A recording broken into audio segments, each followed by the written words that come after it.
Hello అండి. ఈరోజు recipe వచ్చేసి సొరకాయ మసాలా కర్రీ చాలా బాగుంటుంది.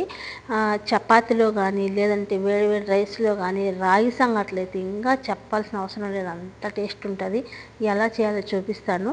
సొరకాయ వచ్చేసి పై బొప్పటి తీసేసి మంచిగా సన్నగా తరుక్కొని క్లీన్ చేసి పక్కన పెట్టుకోవాలి. ఆ తర్వాత ఒక ఎర్రగడ్డ 2-3 టమోటాలు సన్నగా కోసుకొని పక్కన పెట్టుకొని ఒక బాణట్లు పెట్టుకొని దాంట్లో శనగకాయ చిన్న కప్పు నిండా, అలాగే ఎండు కొబ్బరి ఒక 4-5 పులుకులు, అలాగే ఒక గుప్పెడు నువ్వులు వేసుకొని జీలకర్ర కూడా వేసుకొని మంచిగా ఫ్రై చేసుకొని పేస్ట్ లాగా మిక్సీలో తెల్లబాయలు వేసి పేస్ట్ లాగా కొట్టి పక్కన పెట్టుకోవాలి.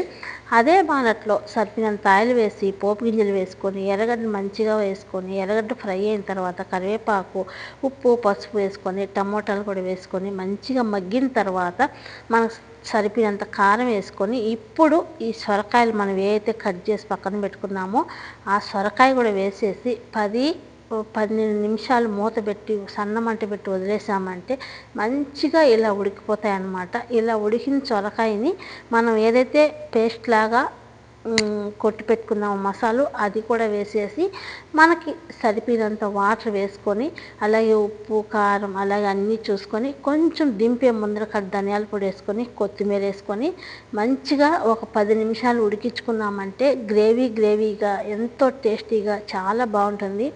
అసలు నేను కర్రీ చేసుకుంటుంటే మా బుడ్డ తల్లి అస్సలు ఉండలేదన్నమాట. ఎత్తుకోమని ఒకటే ఏడుపు.